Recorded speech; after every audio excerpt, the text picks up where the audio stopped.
आदाब, इस्तकबाल है। मैं हूं आपके साथ अबू हुरैरा और आप देख रहे हैं खास प्रोग्राम कहकर ही मानेंगे। महाराष्ट्र में शिंदे सरकार बन चुकी है, लेकिन शिंदे का अभी असल इम्तिहान बाकी है। 4 जुलाई को शिंदे और बीजेपी को ऐवान में अक्सरियत साबित करनी होगी। इसके अलावा जिस ड्रामाई अंदाज में महाराष्ट्र की नई सरकार इख्तिदार में आई है, ऐसे में एकनाथ शिंदे को कई चैलेंजेस का सामना रहेगा। यानी यह कहा जा सकता है कि महाराष्ट्र की सियासत में अभी ट्विस्ट बाकी है और अभी भी महाराष्ट्र की सियासत में एक तरह से पिक्चर पूरी तरह से खत्म नहीं हुई है। इसी पर हम चर्चा करेंगे। बहुत खास मेहमान मेरे साथ जुड़े हुए हैं।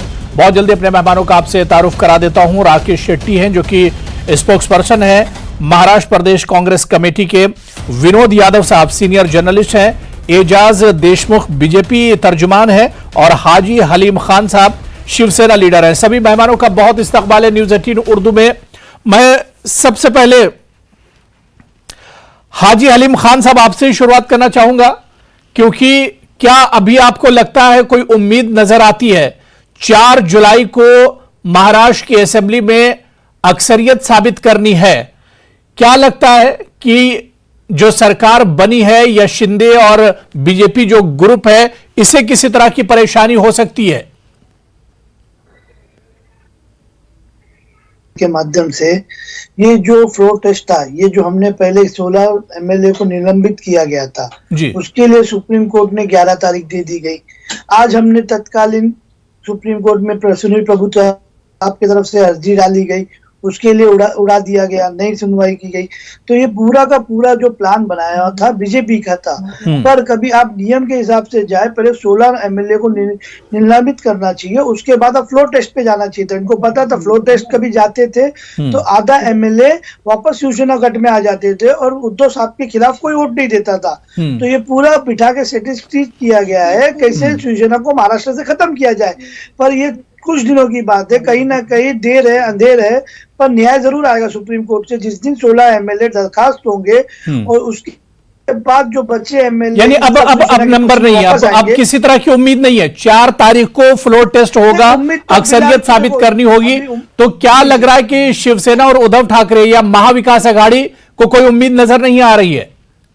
नहीं, अभी तो देखो वक्ती तौर पे तो देखा जाए तो कोई उम्मीद नहीं है, क्योंकि जितने भी एमएलए है, जितने 50 एमएलए है, उसमें से किसी के साथ कम्युनिकेशन करने नहीं दिया जा रहा था हमको पिछले 10 दिन से। और अभी भी आगे भी, क्योंकि जो हिसाब से बीजेपी ने मुख्यमंत्री एकनाथ शिंदे को बनाया है, ये मराठी कार्ड खेला है। मतलब मराठी को मराठी से लड़ाया गया है महाराष्ट्र के अंदर, क्योंकि मराठी आक्रोश हो गए थे, गुस्से हो गए थे। तो उसके वजह से अमित शाह जी ने ऐसा ही काम किया है। और ये तोड़ मरोड़ की राजनीति तो आपको मालूम ही है, बीजेपी करना जानती है। तो जो काम आपने नहीं किया वो बीजेपी ने कर दिया, जो काम शिवसेना ने नहीं किया वो बीजेपी ने कर दिया है।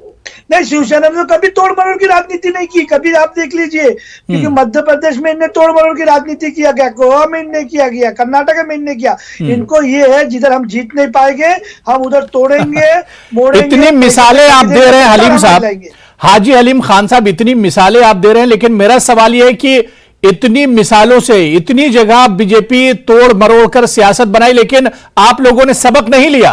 अगर सबक लिया होता तो यह नौबत महाराष्ट्र में नहीं आती। नहीं, सबक ये था, सबक मतलब ये था बीजेपी का, तुम हमारे पास झुक जाओ और हमारे साथ सत्ता बनाओ। उद्धव साहब ठाकरे साहब जो एक अपने आप में ठाकरे का जो नाम आता है, ठाकरे कभी झुकता नहीं है। वो सबको झुका सकता है, कभी झुकेगा नहीं, क्योंकि सच्चाई पे चलने वाले लोग हैं। क्योंकि आप देख लो बाला साहब ठाकरे को कभी कोई कुर्सी से प्यार नहीं था। उद्धव साहब भी जो सीएम बने, तो यही बात तो शिंदे भी कह रहे हैं, यही बात एकनाथ शिंदे भी कह रहे हैं। वो खुद कह रहे हैं कि मैं शिवसैनिक हूं, शिवसेना हमारी है। अब सवाल ये उठ रहा है कि हाजी हलीम खान साहब किस ग्रुप के हैं, ठाकरे ग्रुप के, शिंदे ग्रुप के? शिवसेना तो दो तरफ बत्ती नजर आ रही है। नहीं नहीं नहीं, पहली बात तो हम ये बताना चाहते हैं, हाजी हलीम खान ठाकरे ग्रुप के हैं और ठाकरे ग्रुप से ही नगर सेवक बने। आज जो हाजी हलीम खान जो नेता है और जो मुंबई के मार्केट गार्डन चेयरमैन है और आज जो नगर सेवक है, वो शिवसेना की टिकट से जीत के आए थे, वो ठाकरे साहब के नाम पे जीत के आए थे। हाजी हलीम खान की कोई पहचान नहीं है। हाजी हलीम खान के पीछे जो ठाकरे का नाम है वो पहचान है, और एकनाथ शिंदे को भी पता है। आज बाला साहब का नाम हटा दीजिए, बोल दीजिए हमने बाला साहब के लड़के से गद्दारी की है, वो उद्धव साहब को नहीं पसंद है, इसलिए हमने खुद का संगठन खड़ा किया है।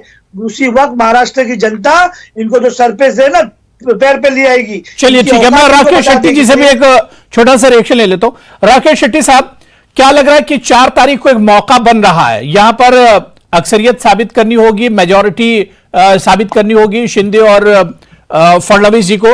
ऐसे में क्या लग रहा है कि एक मौका है महाविकास अघाड़ी के पास? शरद पवार जी क्या इसमें कुछ कर सकते हैं या कांग्रेस की तरफ से इसमें कुछ किया जा सकता है?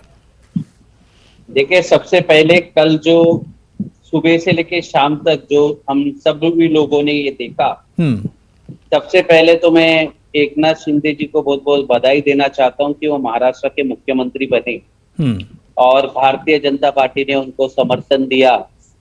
45 मिनट पहले तक देवेंद्र फडणवीस जी ने ये कहा कि मैं बाहर सरकार के रहकर इनको मदद और मार्गदर्शन करूंगा, और जब ऊपर से भारतीय जनता पार्टी के हाईकमांड के दिमाग में क्या था पता नहीं, उन्होंने फोर्स किया लिटरली देवेंद्र फडणवीस को कि आपके अंदर जूनियर जो मिनिस्टर थे एकनाथ शिंदे, उनके अंदर आप डेप्यूटी सीएम बनिए।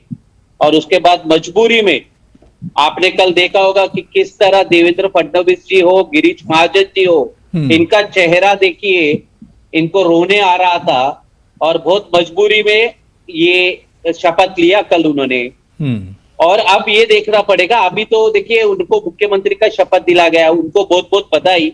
और आप इस राज्य के मुख्यमंत्री का शपथ लेने के बाद आपका पहला काम ये था कि किसानों का मदद करना, वो देश में महाराष्ट्र में जो जो तकलीफ है उनका आपको जो प्रॉब्लम है उसको सॉर्ट आउट करना। अरे अभी 4 तारीख तो निकलने दीजिए, अभी 4 तारीख तो बड़ा इम्तिहान है ना। एक दिन सर 2 मिनट लूंगा, एक दिन जरूरी है।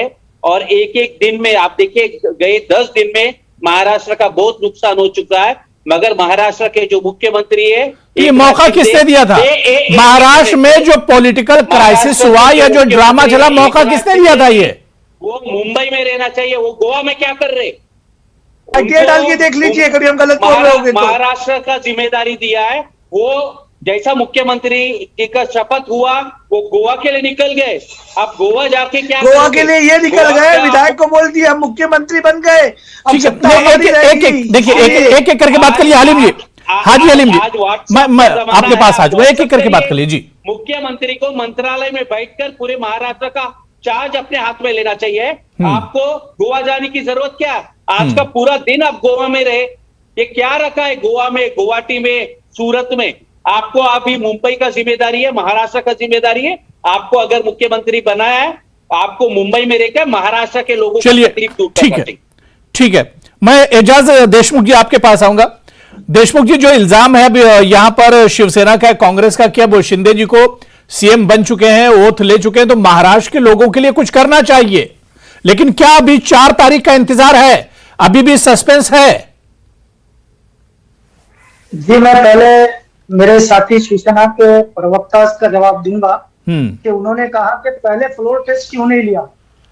तो मैं उनको ये कहूंगा कि भारतीय जनता पार्टी ने जब राज्यपाल साहब को लेटर दिया था तो यही कहा था कि ठाकरे साहब की सरकार ये अल्पमत में है, ये मेजॉरिटी में नहीं है, माइनॉरिटी में आ गई है, इनका फ्लोर टेस्ट करवाया जाए। मगर शिवसेना और आघाड़ी सरकार ने फ्लोर टेस्ट करने के बजाय रिजिग्नेशन का जो है तो रास्ता अपनाया। 16 एमएलए निलंबित हो जाते तो फ्लोर टेस्ट फेल हो जाते, आप ये जानो।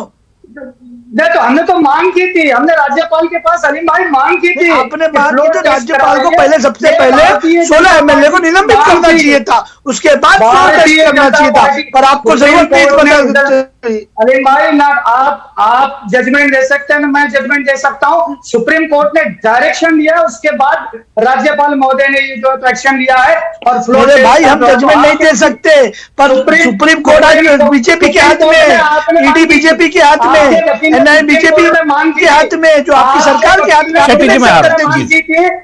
आपके वकील ने सुप्रीम कोर्ट में ये बात रखी थी कि फ्लोर टेस्ट रुकवाया जाए, तो सुप्रीम कोर्ट ने ये दिया है कि हम इसके ऊपर कोई बात नहीं कर सकते। ये हमारे वकील ने बात इसलिए रखी थी क्योंकि सबसे पहले आप 16 एमएलए को निलंबित कीजिए, उसके बाद सुप्रीम फ्लोर टेस्ट कीजिए, पर सुप्रीम कोर्ट कोर्ट ने नहीं किया, सुप्रीम कोर्ट ने जो केंद्र सरकार बोलती है वो हिसाब से काम होता है। ये हम नहीं, देश जानता है, जनता सब जानती है भाई, सब जानती है, पर बोलती नहीं है। जो आदमी उसको ईडी भेजा जाता है, सीबीआई भेजा जाता है। आज मुझे बताइए, ये बात का जवाब दीजिए विपुल शर्मा। चलिए ठीक है, देखिए मैं टाइम दे दिया, ठीक है, बात हो गई। हलीम साहब बात हो गई, देशमुख जी, एजाज जी बात हो गई। राकेश शेट्टी जी आप कुछ कहना चाह रहे हैं? बहुत छोटा सा रिएक्शन। मैं विनोद यादव जी आ रहा हूं। देखिए शेट्टी जी, जी जो फ्लोर टेस्ट की बात किया जा रहा है, मैं बहुत छोटे में इसको रखता हूं बात को। उद्धव ठाकरे जी ने जो निर्णय लिया बहुत ही समझदारी से और बहुत ही बेहतर निर्णय दिया। फेसबुक के द्वारा रिजाइन किया, क्योंकि आप जानते कि पूरे महाराष्ट्र में एक भावुकता और पूरे लोग भावुक हो गए थे, शिव सैनिक हो ये हो। मैं ये समझता हूं कि ये जो 40 आमदार है, इनके करीबन फ्लोर टेस्ट होता तो उनके 1000 कार्यकर्ता पकड़ लो, 40,000 लोग जनता रोड पे आती और शिवसेना के करीबन 3 से 4 लाख समर्थक रोड पे आते, तो पूरे मुंबई का वातावरण सीएम तो शिवसेना का ही बना है ना, खराब हो जाता। सीएम तो शिवसेना का ही बना है, शिवसैनिक ही है ना शिंदे जी। शिवसेना का नहीं बना है, गद्दार बना है, गद्दार। शिवसेना का होता तो उद्धव साहब का भी नाम देते तो हम मानते, वो शिवसेना का सीएम होता। शिवसेना का पार्टी को पीठ पे खंजर भोग के बनाया, वो सीएम को हम नहीं मानेंगे। अलीम जी एक मिनट में जवाब दे। जी बोलिए भाई, बोलिए। अगर शिवसेना का घटना अगर आप पढ़ते हो तो बाला साहेब जी ने जब शिवसेना का स्थापना किया था, तब वो जो घटना बनाए थे उसमें शिवसेना प्रमुख को पूरा अधिकार, member of parliament, MLA, gram panchayat, corporator, सबको अपॉइंट करने का और उनको डिसमिस करने का पूरा राइट शिवसेना का अध्यक्ष के पास है।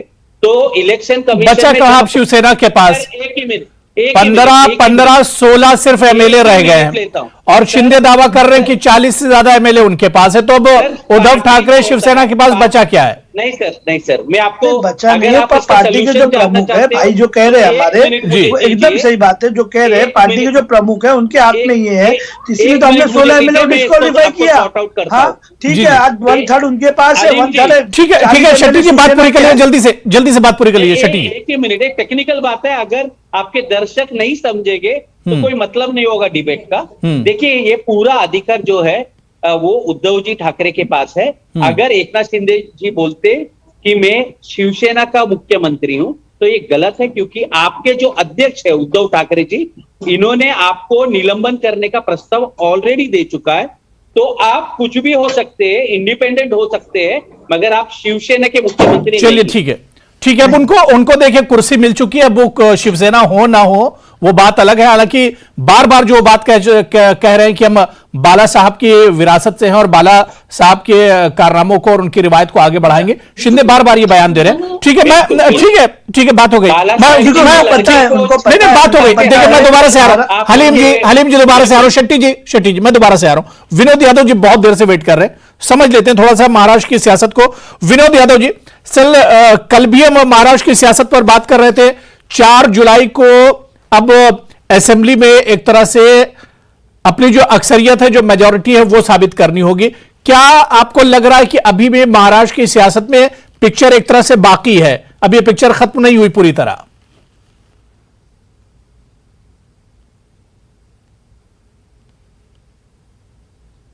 विनोद जी आपका ऑडियो नहीं आ रहा, शायद आपका म्यूट है। क्या ऑडियो म्यूट है आपका? देख लीजिए जी। नहीं, आपका ऑडियो नहीं आ रहा हम तक जी। विनोद जी आपका ऑडियो नहीं आ रहा हम तक, कुछ बोलिए आप।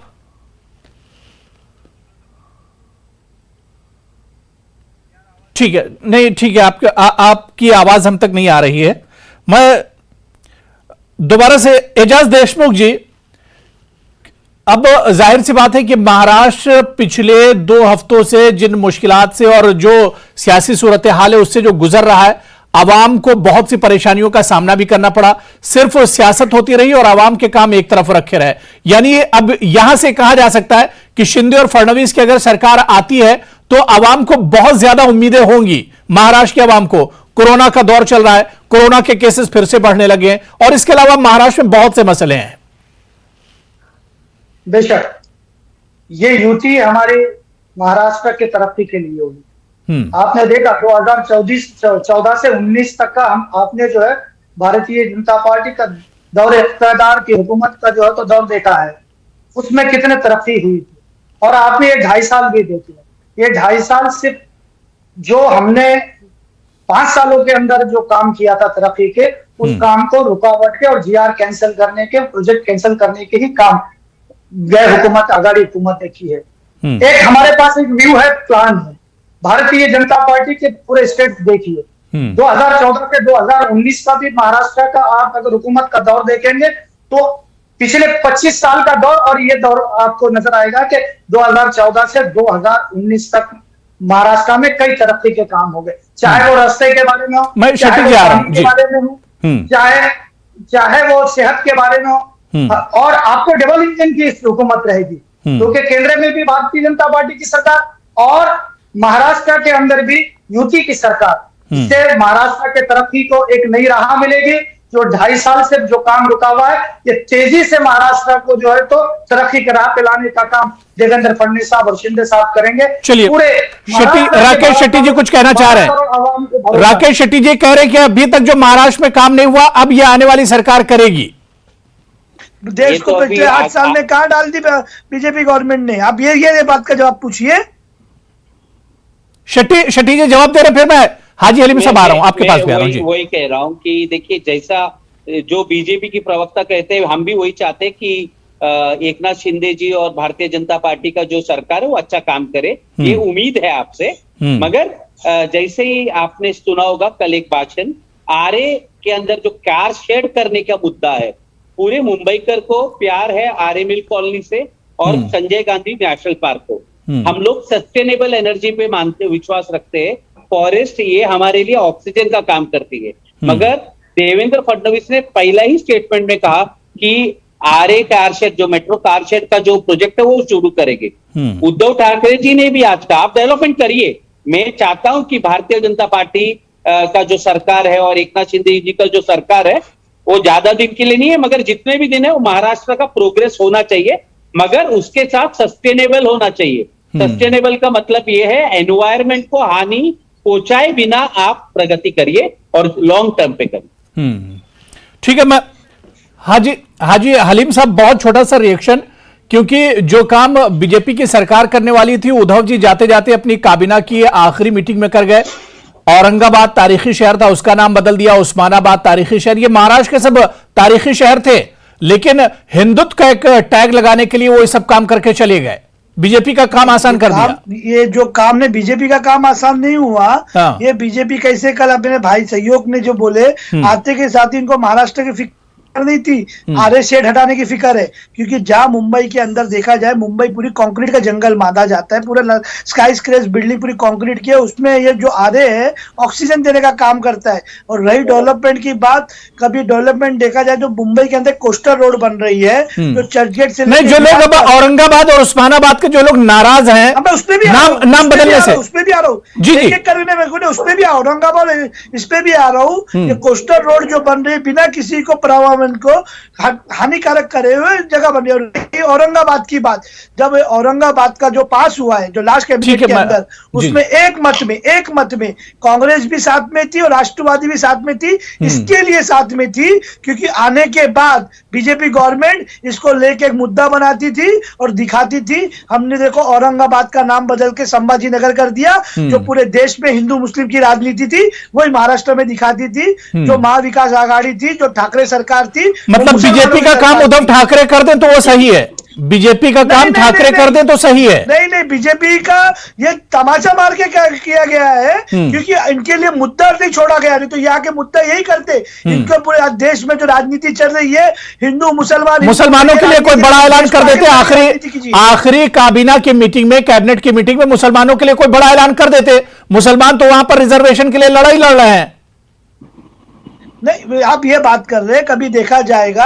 आपको एक चीज बता दी जाए, जब गोंगे का ये विषय आया, जो पूरे महाराष्ट्र में, जो उद्धव साहब जैसे इंसान ने इसको अच्छे से हैंडल किया। बाकी आप यूपी देख लीजिए, यूपी में क्या हुआ। यूपी में अपने आप से देखिए, आप भी एक पत्रकार है कि नहीं? ठीक है, विनोद यादव जी हमारे साथ जुड़ चुके हैं, बहुत देर से वेट कर रहे हैं। विनोद यादव जी, सर मेरी आवाज आ रही है? विनोद यादव जी, विनोद यादव जी मुझे सुन पा रहे हैं सर? शायद मेरी आवाज नहीं जा रही विनोद यादव जी तक। मैं दोबारा से एजाज देशमुख जी आपके पास आना चाहूंगा। एजाज देशमुख जी, मुसलमानों, महाराष्ट्र की बात करते हैं तो मुसलमानों के यहां पर बहुत से मसले, और अब जो नाम उद्धव ठाकरे जी बदल के गए, आप देखिए कि औरंगाबाद में भी काफी प्रोटेस्ट हो रहा है और लोग मांग कर रहे हैं, और इसी तरह से उस्मानाबाद में।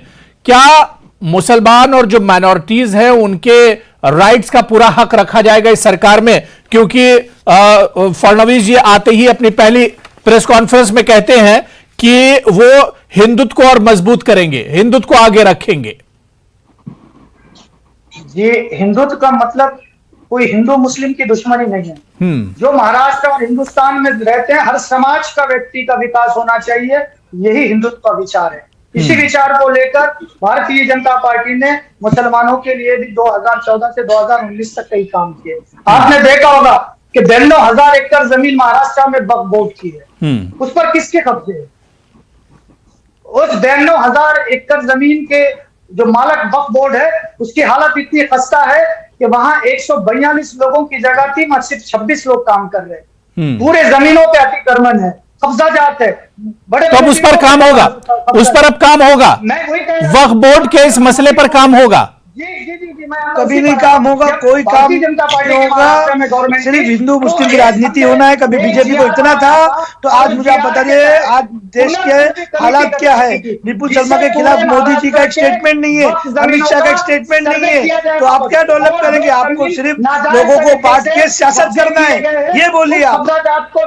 ये चीज को आप एक्सेप्ट। चलिए ठीक है, विनोद यादव जी मेरी आवाज आ रही है, ऑडियो डाउन कर दीजिए। विनोद यादव जी, विनोद यादव जी, विनोद यादव जी आवाज आ रही है मेरी?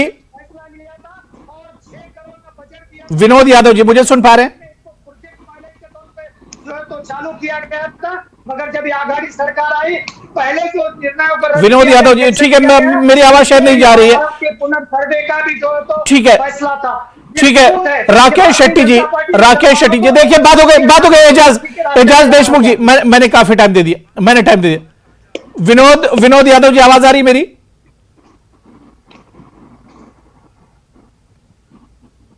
चलिए ठीक है, शायद आवाज नहीं जा रही मेरी। मैं राकेश शेट्टी जी आपके पास आऊंगा। राकेश शेट्टी जी, 2.5 साल तक महाराष्ट्र में उद्धव ठाकरे की सरकार रही, लेकिन दूसरी तरफ हमने देखा कि बीजेपी ने एक मजबूत अपोजिशन का किरदार अदा किया था। अब सवाल यह उठ रहा है कि अगर यह सरकार आगे बढ़ती है, शिंदे सरकार और फडणवीस सरकार, तो अपोजिशन में होंगे एनसीपी, कांग्रेस, उद्धव ठाकरे। क्या आप लोग मजबूत अपोजिशन का रोल अदा करेंगे? शिवसेना बिल्कुल बिल्कुल। देखिए, और ये भी देखना पड़ेगा कि भारतीय जनता पार्टी और जो एकनाथ शिंदे जी का सेना है, इनकी जो सरकार महाराष्ट्र में आई है, ये लोग यामिनी जाधव और प्रताप सरनायक, ये जो 2 लोग शिवसेना छोड़कर इनके गुट में गए, इनके ऊपर क्या कोई कार्रवाई होती है या 2.5 साल तक ईडी के ऑफिस को ताला लग जाता है? मुझे ये देखना है, और पूरा महाराष्ट्र ये देखेगी। चलिए ठीक है। विनोद यादव जी, मेरी सर आवाज आ रही है क्या? आपकी आवाज आ रही है सर। चलिए बहुत अच्छा। विनोद यादव जी, क्योंकि 4 तारीख को एक तरह से मेजोरिटी का इम्तिहान होगा शिंदे और फडणवीस सरकार के लिए, क्या आपको लग रहा है कि महाराष्ट्र की सरकार में अभी भी एक तरह से पिक्चर बाकी नजर आ रही है? अभी वहां की सियासत जो है जिंदा है? जी बिल्कुल, अभी भी महाराष्ट्र की राजनीति का पिक्चर बाकी है जी। देखिए, आज ही ये समझ में आया है कि जो 3 या 4 तारीख को फ्लोर टेस्ट है वो ध्वनि मत से होने जा रहा है। इसका अर्थ साफ है कि जो शिवसेना के बागी विधायक है वो जो वोटिंग करेंगे वो किसको वोट कर रहे हैं, यह स्पष्ट रूप से समझ में आ जाएगा। दूसरी बात, अब महाराष्ट्र की राजनीति में ऐसी स्थिति हो गई है कि घर के चिराग से ही घर को आग लगी है, और ये दोनों तरफ हुआ है। मतलब जो रूलिंग पार्टी इसके पहले थी उनको भी लगा है, शिवसेना को शिवसेना से लग गया है, और भाजपा की स्थिति ये रही कि उनके मुख्यमंत्री जो बनना चाहते थे वो नहीं बन के शिवसेना के मुख्यमंत्री बन गए। तो बहुत कुछ अभी महाराष्ट्र की सियासत में होना बाकी है। आज ही आप देखिए कि बीजेपी के अंदर जो सरकार बदलने का जो एक जश्न मनाया गया, देवेंद्र फडणवीस जी उसमें नहीं आए। उन्होंने कहा कि उनको सरकारी काम है, इसके वजह से नहीं आ सकते। इसका मतलब यह है कि अब बीजेपी के अंदर धीरे धीरे अंतर्कलह शुरू हो गई है। बिल्कुल। किस रूप में, किस स्तर तक जाएगी, यानी शिंदे सरकार के लिए आगे चैलेंजेस बहुत होंगे और ये राह इतनी आसान नहीं होगी। बहुत बहुत शुक्रिया, वक्त की कमी है। विनोद यादव जी आपका बहुत बहुत शुक्रिया, राकेश शेट्टी जी, एजाज देशमुख साहब और हाजी हलीम खान साहब, सभी का बहुत बहुत शुक्रिया चर्चा में जुड़ने के लिए। अब देखना यह बहुत अहम होगा कि 4 तारीख का इम्तिहान कौन पास करेगा और कैसे पास करेगा। आदाब।